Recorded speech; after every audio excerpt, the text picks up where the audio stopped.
साल 2024 की पहली एकादशी, सफला एकादशी। यह एकादशी बहुत ही खास है, जिसके बारे में आज हम पूरी जानकारी देंगे।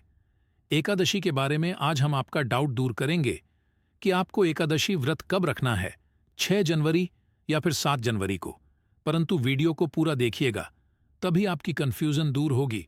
तो आज की वीडियो में हम जानेंगे कि एकादशी कब है, कब रखें, व्रत का पारण कब करें, एकादशी और द्वादशी तिथि कब से कब तक है, पूजा का शुभ समय क्या है, राहुकाल का समय क्या है, व्रत का पारण किस दिन करेंगे, हरिवासन कब से कब तक है। सारी बातें आज की इस वीडियो में हम जानेंगे, तो आप अंत तक वीडियो में बने रहे दोस्तों। शास्त्रों में कहा गया है कि एकादशी का दिन भगवान श्री हरि का प्रिय दिन है, और इस दिन भगवान श्री हरि की पूजा करने से और व्रत करने से भगवान श्री हरि की प्रसन्नता हासिल होती है और उनकी भक्ति हासिल होती है। एकादशी का व्रत हर मास की कृष्ण पक्ष और शुक्ल पक्ष की एकादशी तिथि के दिन एकादशी व्रत रखा जाता है। इसे ग्यारस के से भी जाना जाता है। एकादशी के व्रत में विशेष तरह से भगवान विष्णु का पूजन किया जाता है। एकादशी का व्रत जो वर्ष में 24 एकादशी का व्रत होता है, वहीं पर अगर अधिक मास हो तो यह बढ़कर 26 हो जाता है। हर व्रत का अपना अपना विशेष महत्व माना गया है। इसी तरह से पौष मास में कृष्ण पक्ष में आने वाली सफला एकादशी व्रत का अपना एक विशेष महत्व है। सफला एकादशी के व्रत में भगवान विष्णु की नारायण स्वरूप का पूजन किया जाता है। इस एकादशी के द्वारा भगवान विष्णु को शीघ्र ही प्रसन्न किया जा सकता है। इस एकादशी के आराध्य देव श्री नारायण भगवान हैं।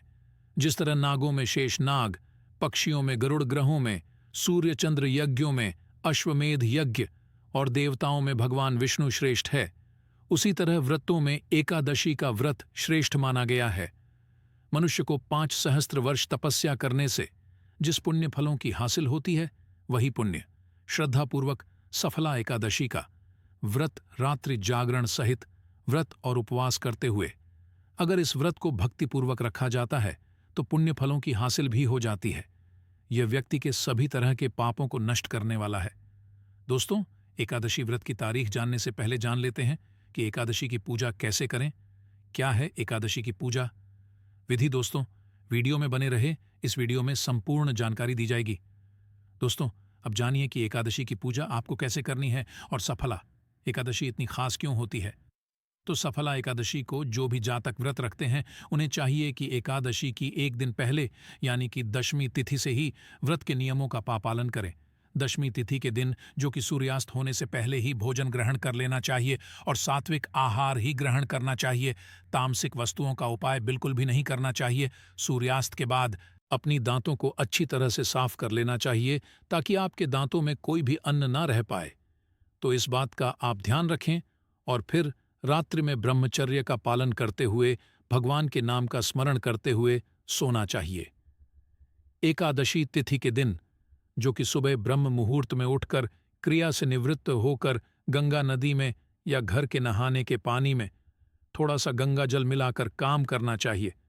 उसके बाद शुद्ध वस्त्र धारण करके भगवान सूर्यदेव को सबसे पहले अर्घ्य प्रदान करना चाहिए। उसके बाद व्रत का संकल्प लेना चाहिए और भगवान विष्णु की नारायण स्वरूप से प्रार्थना करनी चाहिए। भगवान विष्णु माता लक्ष्मी जी से प्रार्थना करनी चाहिए कि हे भगवान, आज मैं सफला एकादशी का व्रत रखने जा रहा हूं या रखने जा रही हूं। इस तरह से भगवान से प्रार्थना करें कि मेरा यह व्रत निर्विघ्न रूप से पूर्ण हो। आप मुझे आशीर्वाद प्रदान करें। हमारे सभी तरह के पाप और ताप, दैहिक और भौतिक आदि सभी तरह के पापों का नाश हो जाए। आपके मन में जो भी इच्छा हो, जो भी काम हो, वह भगवान से कहे कि आज मैं दिन भर उपवास रखते हुए इस व्रत को धारण करूंगा।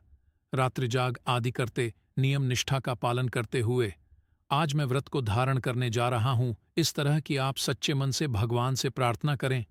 एकादशी का व्रत उपवास रखते हुए इस दिन अन्न और जल दोनों का त्याग करना चाहिए, और जो उपवास नहीं रख पाते हैं, जिनका स्वास्थ्य सही ना हो, वह एक समय फलाहार का सेवन करें। फलाहार में जैसे केला, दूध, सेब, संतरा आदि का उपाय आप कर सकते हैं। जो भी आपसे बन आप अपनी इच्छा अनुसार और श्रद्धा के अनुसार फलाहार का सेवन करें। और जब भी आप फलाहार ग्रहण करें तो सबसे पहले प्रभु जी हरि को उसका भोग लगा दें। उसके बाद प्रसाद के स्वरूप में आप उसे ग्रहण करें। एकादशी तिथि के दिन भगवान श्री हरि का सुबह शाम के समय पूरे विधि विधान से पूजन करना चाहिए। रात्रि में जहां तक हो सके आपको रात्रि जागरण करते हुए व्यतीत करनी चाहिए, और रात्रि जागरण करने से एकादशी के व्रत में पुण्य फलों की हासिल होती है। जागरण आदि का कार्य को करना चाहिए। अगले दिन द्वादशी तिथि के दिन दोबारा आपको सुबह जल्दी उठकर स्नान आदि करके शुद्ध वस्त्र धारण करके भगवान का पूजन करना चाहिए। इसके बाद आप आरती करें और उसके बाद आप ब्राह्मणों को भोजन करवाएं। ब्राह्मणों को दान और दक्षिणा दे, गरीबों को भोजन कराइए, वस्त्र आदि का दान कर सकते हैं।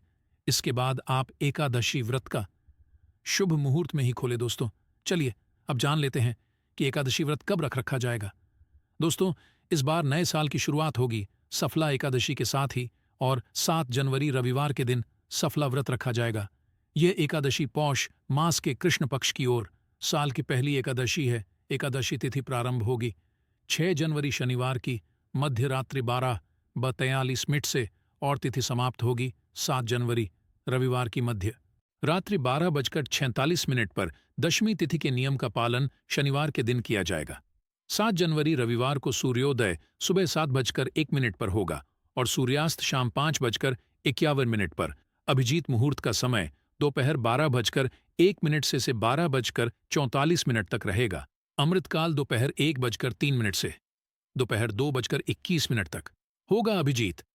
और अमृतकाल का समय पूजा पाठ, उपाय या मंत्र जाप के लिए, दान आदि देने के लिए बहुत ही उत्तम मुहूर्त माना जाता है। राहुकाल का समय, जो कि अशुभ मुहूर्त होता है, शाम 4:30 से 6 बजे तक रहेगा। द्वादशी तिथि प्रारंभ होगी 7 जनवरी रविवार की मध्य रात्रि 12:47 से। साथ ही हरिवासन का समय भी शुरू हो जाएगा और द्वादशी तिथि समाप्त होगी 8 जनवरी सोमवार की रात 11:29 पर। 8 जनवरी सोमवार को सूर्योदय सुबह 7:01 पर और सूर्यास्त होगा शाम 5:51 पर। अभिजीत मुहूर्त दोपहर 12 से 12:54। अमृतकाल सुबह 11:41 से 1:01 तक, और राहुकाल सुबह 7:30 से 9 बजे तक रहेगा। अब जानिए एकादशी व्रत के पारण मुहूर्त के बारे में और हरिवान समय समाप्ति के बारे में। तो 8 जनवरी सोमवार को सुबह 7 बजे हरिवासन का समय समाप्त हो जाएगा। इसके बाद से आप उपवास खोल सकते हैं सुबह 7:01 से 10:45 के बीच में। मान्यताओं के अनुसार हरि के समय व्रत नहीं खोला जाता है। हमेशा हरिवासन का समय बीतने के बाद और सूर्योदय के बाद ही व्रत खोलना चाहिए। इस बार सोमवार के दिन एकादशी व्रत खोला जाएगा। अगर आप सोमवार का व्रत भी रखते हो और एकादशी का व्रत भी आपने रखा हो, तो सुबह के समय आप पूजा करके केवल तुलसी पत्र, जल से और फल से अपना एकादशी का व्रत खोल सकते हैं और दूसरा व्रत भी प्रारंभ कर सकते हैं। मान्यताओं के दशमी तिथि को शुद्ध सात्विक भोजन ग्रहण करना चाहिए। शाम के समय दांत ऊन करके पवित्र हो जाना चाहिए। महिलाओं और कन्याओं को अपना सिर भी दशमी तिथि को ही धो लेना चाहिए। रात के समय भोजन नहीं करना चाहिए और भगवान का ध्यान करते हुए सोना चाहिए। एकादशी के दिन सुबह जल्दी उठकर स्नानादि से निवृत्त होने के बाद एक चौकी पर पीला वस्त्र बिछाकर भगवान विष्णु की प्रतिमा या तस्वीर की स्थापना करके धूप दी भगवान को चंदन लगाकर पीले पुष्प, पीले फल, पीले फूल अर्पित करके भगवान की कथा पढ़ने और सुनने के साथ ही व्रत प्रारंभ करना चाहिए। दिन भर व्रत रखकर शाम के समय अगर आवश्यकता हो तो एक समय फलाहार कर सकते हैं। फलाहार में आप मौसमी फल, ड्राई फ्रूट्स, फलों का जूस ले सकते हैं, परंतु साबूदाना या किसी भी तरह के चावल का सेवन आपको नहीं करना चाहिए। अगले दिन द्वादशी तिथि को शुभ मुहूर्त में व्रत खोलने से पहले एक बार फिर से पूजा करें। दान की सामग्री को मंदिर में रखें और किसी योग्य व्यक्ति को दान में देने के बाद में आप अपना उपवास खोल सकते हैं। जो लोग व्रत का पारण करते समय तुलसी पत्र मुख में रखते हैं, उनके सभी पापों का नाश हो जाता है और उनका व्रत भी भगवान विष्णु स्वीकार करते हैं। तुलसी पत्र के अलावा भगवान विष्णु को बेर आंवले भी अर्पित कर सकते हैं। एकादशी और द्वादशी तिथि के दिन घर में शुद्ध सात्विक भोजन बने। एकादशी के दिन चावल का उपाय नहीं किया जाता है। महिलाओं को इस दिन सर से स्नान नहीं करना चाहिए। एकादशी के दिन तुलसी जी में जल अर्पित नहीं किया जाता है। भगवान को भोग में तुलसी पत्र जरूर अर्पित करें और तुलसी पत्र को ग्रहण करके ही अपना उपवास खोलना चाहिए। मान्यताओं के अनुसार चंपावती नाम की नगरी में महिष्मान नाम का एक राजा राज्य करता था। उस 4 पुत्र थे, जिनमें सबसे बड़ा लुंक नाम वाला राजपुत्र महापाप था। वह सदा अपने पिता के धन को नष्ट किया करता था। एक बार उसकी बुरी आदतों से परेशान होकर राजा ने उसे अपने राज्य से निकाल दिया। राज्य से निकाले जाने के बाद भी उसकी लूटपाट करने की आदत नहीं छूटी और अब वह जंगल में रहने लगा। इस दौरान पौष मास के कृष्ण पक्ष की दशमी तिथि की रात्रि को उसे बहुत ठंड लगी, जिसके कारण वह भर सो नहीं सका। उसे बहुत जोर से भूख लग रही थी। आधा दिन बीत गया और शाम होते होते एकादशी की रात को वह भगवान को याद करते करते भूखा ही सो गया। ऐसे में जाने से लुंग से सफला एकादशी का व्रत हो गया। व्रत पूरा होने के बाद की नियति सुधर गई, उसके कारण में सुधर गया, इसका मन बदल गया। अब उसके पिता ने उसे वापस अपने देश में बुलाकर राजपाट सौंप दिया और खुद राज तपस्या पर निकल गए। तो दोस्तों, आज की इसमें हमने बात की सप्लाई एकादशी के बारे में। सो दोस्तों, उम्मीद करता हूं अब आपको किसी तरह को भी कोई कंफ्यूजन नहीं होगा और यह जानकारी शास्त्र संबंध जानकारी है, इसमें किसी भी तरह का कोई संदेह नहीं है। दोस्तों, आप जानते हैं कि एकादशी व्रत क्या खाए और क्या नहीं खाए, परंतु दोस्तों, विष्णुपुरा में गया है मनुष्य को एकादशी के दिन कभी भोजन ग्रहण नहीं करना चाहिए, बिल्कुल भी नहीं करना चाहिए विष्णु धर्मो ग्रंथ में। तो यहां तक लिखा है, ब्रह्मचारी गृहस्थ वाणप्रस्थ, अथवा अगर जो कोई भी हो एकादशी में भोजन करने पर गोमांस भोजन के बराबर होता है, तो सिर्फ कुछ संदर्भ है जो अभी हमने आपको बताया है। इस तरह के हमारे शास्त्रों में अनेक स्थानों पर प्रमाण मिलते हैं जिसमें एकादशी तिथि किसी भी तरह का अन्य भोजन नहीं लेने के लिए कहा गया है। इसलिए 8 वर्ष की आयु से 80 वर्ष की आयु के सभी मनुष्यों को अपनी क्षमता अनुसार एकादशी व्रत का पालन अवश्य करना चाहिए। तो दोस्तों, आज हम इस वीडियो में बात करेंगे कि एकादशी के व्रत में क्या खाना चाहिए और क्या नहीं खाना चाहिए, क्योंकि एकादशी के दिन बहुत सी चीज़ों को खाना वर्जित बताया गया है। तो अगर आप एकादशी का व्रत कर रहे हैं तो यह जानना ज़रूरी है कि आपको इस दिन क्या क्या खाना चाहिए और क्या चीज़ें हैं जो आपको गलती से भी नहीं खानी चाहिए, अन्यथा आपका व्रत खंडित हो सकता है। आपसे रिक्वेस्ट करते हैं कि भगवान विष्णु जी और माता लक्ष्मी के सच्चे भक्त वीडियो को लाइक कर दें और सच्चे दिल से कमेंट्स बॉक्स में जय श्री विष्णु जय महालक्ष्मी ज़रूर लिख देना, जिससे आपकी समस्त मनोकामनाएं पूर्ण हो जाएं। और ज़्यादा से ज़्यादा वीडियो को अपने दोस्तों में शेयर ज़रूर करना, साथ ही इस वीडियो को लाइक करें। तो आइए शुरू करते हैं दोस्तों। एकादशी की तिथि सभी तिथियों में सबसे श्रेष्ठ मानी जाती है। इस दिन भगवान विष्णु जी की पूजा का विधान है। इस व्रत को करने से सारे मनोरथ पूर्ण हो जाते हैं। दोस्तों, हर साल 24 एकादशी होती है, किंतु जब अधिक मास या पुरुषोत्तम मास होता है तब इनकी संख्या बढ़कर 26 हो जाती है। हर महीने की 11वीं तिथि को एकादशी का व्रत रख जाता है और हर महीने 2 बार एकादशी पड़ती है। इस व्रत को करने से पुण्य फल की हासिल होती है, साथ ही भगवान विष्णु की असीम कृपा भी मिलती है। दोस्तों, आपको बता दें कि एकादशी का व्रत वैसे तो निर्जल रखना चाहिए, परंतु बहुत से लोग निर्जल व्रत रखने में असमर्थ होते हैं, तो ऐसे में वह फलाहारी व्रत या जलीय व्रत भी रख सकते हैं। इसमें कोई भी मनाही नहीं होती और एकादशी के व्रत की शुरुआत एकादशी के दिन सूर्योदय से लेकर अगले दिन यानी द्वादशी के दिन सूर्योदय तक किया जाता है। तो अगर आप निर्जल व्रत कर रहे हैं तो आप एकादशी के दिन सूर्योदय से पहले तक ग्रहण कर सकते हैं, परंतु उसके बाद आपको एक बूंद भी जल ग्रहण नहीं करना चाहिए।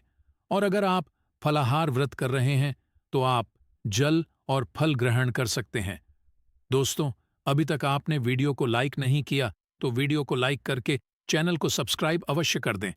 दोस्तों, एकादशी का व्रत रखने वालों को कुछ चीज़ों का ध्यान जरूर रखना चाहिए, जैसे इस दिन किसी भी हाल में किसी का दिया हुआ भोजन या किसी के घर से आया हुआ भोजन ग्रहण नहीं करना चाहिए। इस बात का आपको विशेष ध्यान रखना है। और एकादशी के एक दिन पहले यानी दशमी तिथि से ही आपको प्याज, लहसुन, मसूर की दाल और चावल का सेवन बंद कर देना चाहिए।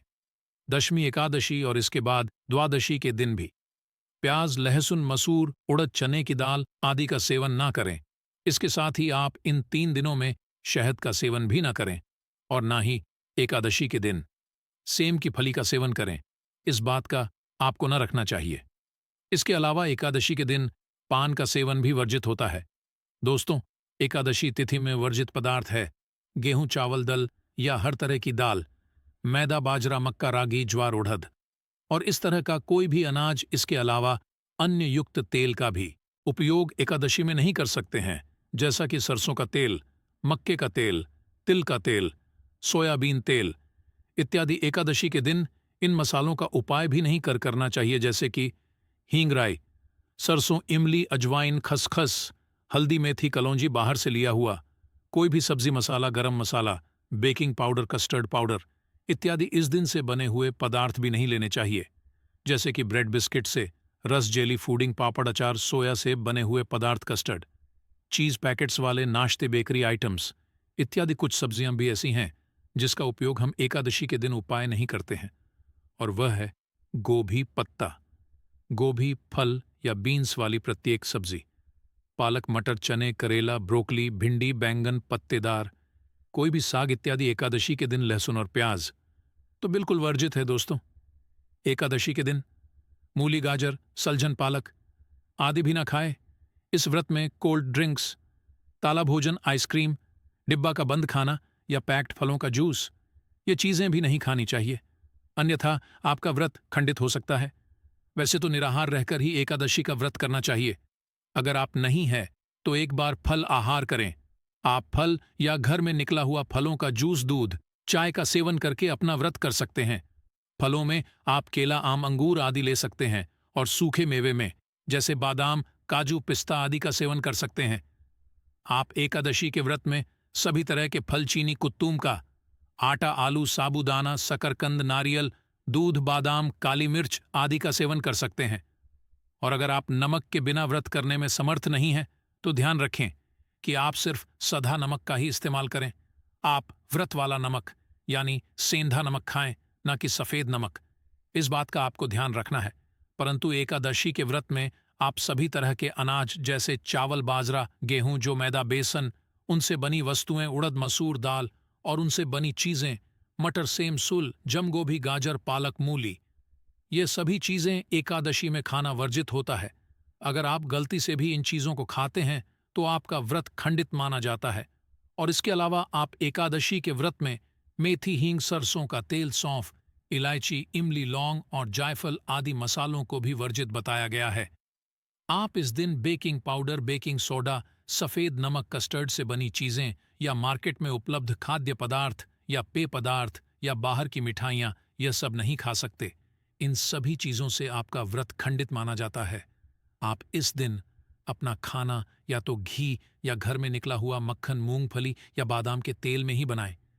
अन्य किसी तेल का इस्तेमाल ना करें, अन्यथा आपका व्रत खंडित हो सकता है। और अगर किसी कारण भूलवश आपने कुछ ऐसा खा लिया जिससे आप खंडित हो गया, तब आप ध्यान रखें कि तुरंत सूर्यदेव के दर्शन करें और भगवान विष्णु जी से क्षमा याचना जरूर कर लें। इससे आपको दोष नहीं लगेगा। दोस्तों, एक बात का हमेशा ध्यान रखें कि एकादशी प्रसाद बनाने के लिए आप जो भी तेल की या मसाले का उपाय करें तो वे साफ होने चाहिए। यानी पहले आपने किसी तेल में कोई चीज तली हुई है तो उसी तेल में दोबारा एकादशी प्रसाद मत डागा। उसी घर में कोई भी मसाले अगर आटे वाला हाथों से उपयोग में लिए हुए हो या उसमें हल्दी गिरी हो तो उसका उपाय नहीं करना चाहिए। एकादशी भोग बनाने के लिए साफ मसाले ही उपाय में लेने चाहिए। तो दोस्तों, ये जानकारी आपको अच्छी लगी तो वीडियो को लाइक अवश्य कर दें, और अगर आपका कोई सवाल है तो उसे कमेंट बॉक्स में अवश्य पूछ लें। और इस वीडियो को लाइक करें, शेयर करें और साथ ही साथ हिंदू हमारे चैनल को सब्सक्राइब करें। हाँ, बेल आइकॉन का बटन दबाना बिल्कुल भी ना भूले। मिलते हैं अपने अगले वीडियो में, तब तक के लिए धन्यवाद। जय श्री राधे कृष्ण, राधे राधे। ओम नमो भगवते वासुदेवाय नमः। जय मां लक्ष्मी।